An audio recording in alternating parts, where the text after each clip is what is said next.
Hello everyone, आज Valentine डेको दिन म काठमाडौँमा रहेको बसन्तपुर भन्ने ठाउँमा म आफ्नो फ्यामिलीसँग घुम्न आइरहेको छु। हजुरहरूको लागि एउटा सानो भिडियो लिएर आइसकेको छु। हेर्न सक्नुहुन्छ यहाँको भव्य मन्दिरहरू, यहाँको मानिसहरूको चहल पहल, यहाँको मन्दिरको सौन्दर्य हजुरले हेर्न सक्नुहुन्छ। पुरै प्राचीन कालका मन्दिरहरू, बसन्तपुर एउटा मन्दिरको सहर बनिरहेको छ। यहाँ हजुरले हेर्न सक्नुहुन्छ घरका डिजाइनका बुट्टाहरू, प्राचीन कालका घरहरू, मानिसहरूको चहल पहल, टुरिस्टहरूको आगमनहरू हेर्न सक्नुहुन्छ। मानिसहरू हजारौं संख्यामा आइरहनु भएको छ। यहाँको मन्दिरहरूको अवलोकन गर्नको लागि पुरै भिडियो हजुरलाई म जुम गरेर देखाइदिन्छु। सबै भिडियो राम्रोसँग हजुरले हेर्न सक्नुहुन्छ। यो भिडियो हजुरलाई मन पर्यो भने मेरो च्यानललाई सब्स्क्राइब र फेसबुकमा हेर्नुभएको छ भने फलो गर्न नबिर्सनु होला। यस्तै भिडियोहरूको लागि मलाई सपोर्टको लागि सम्झिनु होला। यस्तै भिडियोहरू मैले नेपालका अधिकांश ठाउँहरूमा घुमी भिडियोहरू हाल्ने नै छु। आगामी भिडियो हेर्नको लागि मलाई सपोर्ट गर्नुहोला। यो पुरै बसन्तपुरको भिडियोहरू हजुरलाई म यहाँ देखाइरहेको छु, हेर्न सक्नुहुन्छ। यहाँको पुरै भिडियोको मन्दिरहरूको प्राचीन कालको अभिलेखहरू हेर्न काठमाडौँमा मात्र पाइन्छ। नेपालको मन्दिरको सहर काठमाडौँ, स्वयम्भूनाथ मन्दिर काठमाडौँमै, सबैभन्दा ठुला मन्दिरहरू काठमाडौँमै। यसपछि मैले बौद्ध स्तूपको भिडियोहरू हाल्नेछु नेक्स्ट पार्टमा। त्यसको लागि मलाई सपोर्ट गर्न नबिर्सनु होला। हेर्न सक्नुहुन्छ यहाँको वातावरण, शान्त वातावरणको आनन्द लिन र यहाँको मानिसहरूको चहल पहल र वातावरणको उमङ्ग देख्दा मलाई हर्ष लागेको छ। म नेपाली हुनु र नेपालमा जन्मिनुमा गर्व महसुस गर्छु, किनभने नेपाल एक सौन्दर्यले भरिपूर्ण देश हो। यहाँ जानकी मन्दिरमा सीता माताको जन्मभूमि यही नेपालमा पर्दछ। गौतम बुद्धको जन्मस्थान यही लुम्बिनी नेपालमा पर्दछ। यहाँ हरेक सभ्यता इतिहासको एउटा थलो रहेको नेपाल, त्यसमध्ये एउटा काठमाडौँ त मन्दिरको सहर भनेर पुरा विश्वमा प्रचलित छ। नेपाल एउटा घुम्ने स्थान मात्र होइन, संस्कृति सम्पदा झल्किने, इतिहासलाई घचघचाइ भन्ने प्राचीन कालको इतिहास दर्शाउने एउटा मार्गदर्शन रहेको छ।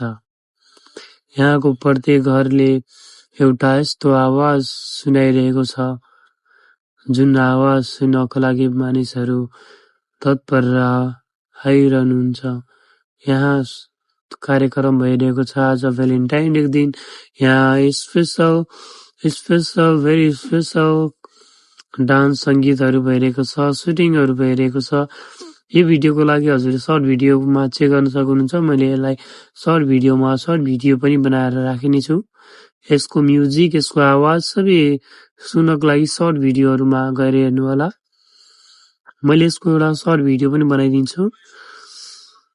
यसको सर्ट भिडियोमा गएर हजुरले राम्रोसँग हेर्न सक्नुहुन्छ। यसको म्युजिक सङ को भनेर चिन्नको लागि मेरो म्युजिकमा गएर हेर्न सक्नुहुन्छ। यो पुरै मानिसहरू, यो घरहरू हेर्न सक्नुहुन्छ। पुरै काठका मन्दिरहरू हो, एकदम प्राचीन कालका मन्दिरहरू हुनुहुन्छ। यहाँ हजुर कुन भगवानलाई एकदम मान्नुहुन्छ त्यो भगवानको नाम लेख्नु होला। श्रीरामको मान्नुहुन्छ भने जय श्रीराम लेख्नु होला। शिवको मान्नुहुन्छ भने ओम नमः शिवाय ओम लेख्नु होला। राधा कृष्ण लेख्नु होला। राधा कृष्णको भक्त हुनुहुन्छ भने, गणपति बाबाको हुनुहुन्छ भने गणपति बाबा लेख्नु होला। कसको भक्त हुनुहुन्छ हजुरले लेख्न सक्नुहुन्छ। कालिका, दुर्गा, कुनै पनि भगवानको नाम लिएर हजुरले कमेन्ट बक्समा कमेन्ट गर्नु होला, म उसको रिप्लाई गर्नेछु। यो पुरै सुटिङ भइरहेको छ आज भ्यालेन्टाइन डेको स्पेसल दिन, त्यही भएर होला सायद यहाँ यति तामझामका साथ यहाँ कार्यक्रम भइरहेको छ। हजुरलाई म यो सर्ट भिडियोमा पनि देखाउने छु। पुरै म्युजिक, आवाज, सङ्गीतको हिसाबले यहाँको मानिसहरू हेर्न सक्नुहुन्छ। चहल पहल, यहाँका मन्दिरहरू, सभ्यता नेपाली प्राचीन कालको दर्शनिक ठाउँ रहेको छ। यहाँको प्रत्येक ठाउँहरू हेर्न सक्नुहुन्छ, इँटाहरू हेर्न सक्नुहुन्छ, प्राचीन कालका इँटाहरू परेको छ। यहाँका इँटाहरू प्रत्येक ठाउँमा हजुरले प्राचीन कालको अनुभूति गर्नुहुन्छ। यहाँको हावामा यस्तो किसिमको तरङ्ग उत्पन्न हुन्छ जुन तरङ्गले तपाईँको माइन्डलाई एकदम ग्लोइङ र शान्त गराउनेछ। यो पुरै मन्दिरको पुरै हावापानी, यहाँको शान्त वातावरण अनौठो र आश्चर्यजनक लाग्दछ हजुरलाई। यहाँका मानिसहरू घाममा बसिरहनु भएको छ, त्यतिकै बसिरहनु भएको छैन। यहाँको दृश्य हेर्दाखेरि अनौठो लाग्छ। यो इन्द्र चोक हो। यो इन्द्र चोकको पुरै वरिपरि देख्न सक्नुहुन्छ यो बालेन सिटी। यहाँ हेर्न सक्नुहुन्छ पुरै बालेन सिटी यसलाई भन्छ, बालेन सिटी। बालेनले यो पुरै सिटीलाई एकदम चिल्लो बनाउनु भएको छ। यो इन्द्ररथ हो है, इन्द्र जात्राको बेलामा प्रयोग हुने इन्द्ररथ हेर्न सक्नुहुन्छ। यसको चक्काहरू पुरै तामाको चक्का, पुरै ठुल्ठुलो इन्द्ररथहरू हो यिनीहरू सबै। यहाँ जब इन्द्र यात्रा हुने गर्छ त्यतिखेरको लागि यो इन्द्र जात्राहरू पुरै काठमाडौँमा घुमाइने गरिन्छ।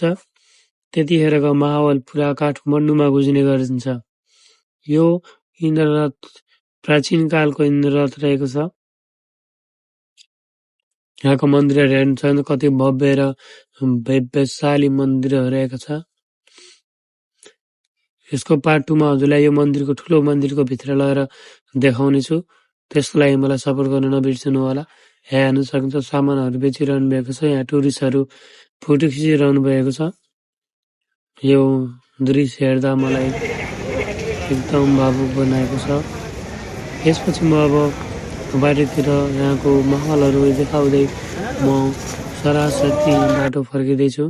यो पुरै बाटो हजुरले हेर्न सक्नुहुन्छ भव्यता र सौन्दर्यले भरिएको यो घरहरू, प्राचीन कालका काठले बनेका मन्दिरहरू। यो पार्ट 2 मा हजुरलाई म यो मन्दिरभित्र गएर देखाउने छु।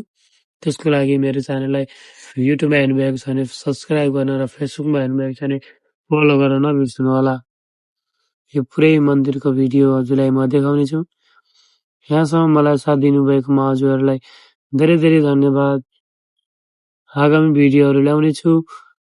100% स्योर यो भिडियोको लागि हजुरको सब्सक्राइब गर्न सक्नुहुनेछ। म आगामी भिडियोहरूमा यस्तै भिडियो ल्याएर हजुरलाई मनोरञ्जन गराउने छु। प्राचीन कालका इतिहासलाई समेटेर नेपाललाई अझ युट्युबमा अनलाइनको दुनियाँमा फैलाउन चाहन्छु।